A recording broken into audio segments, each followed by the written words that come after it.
মেরে মোহাম্মদ বাড়ি। ওরে বাবু আমি যাই একটু খেয়ে আসি। কোথায় যাবে এখন? আবার কোথায় যাবে? একটু মদ। হ্যাঁ আমি মদ খাবে? মদ খাবে হারাম। কেন বাবু এটা কোথায় যাবে? আমি জানি না। আজকে সব কোরআনে উম্মাহ কিতাবে বলা হয়েছে মদ হারাম। কোরআনে কোথায় হারাম বলা হয়েছে? সূরা মাইদা নম্বর 9 আয়াতে আল্লাহ বলেছেন ইয়া আইয়ুহাল্লাযীনা আমানু ইন্নামাল খামরু ওয়াল মাইসির ওয়াল আনসাবু ওয়াল আসলামু রিজসুম মিন আমালিশ শাইতানি ফাজতানিবুহু লাআল্লাকুম তুফলিহুন। আচ্ছা বাবু আমি মদ খাবো না। আমি এবার দাদা বেশ আমি আসি। বাবা তোমার সাথে কথা বলতে ভালো লাগে। তুমি কোথায় যাবে? উজু করতে যাবো। উজু করে কি করবে? কিসের নামাজ পড়ব?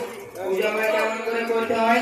সূরা মাইদা 4 নম্বর আয়াতে আল্লাহ বলেছেন ইয়া আইয়ুহাল্লাযীনা আমানু ইযা কুমতুম ইলাস সালাতি ফাগসিলু উজুহাকুম ওয়া আইদাকুম ইলাল মারাফিক ওয়ামসাহু বিরুউসিকুম ওয়া আরজুলাকুম ইলাল কাবাইন।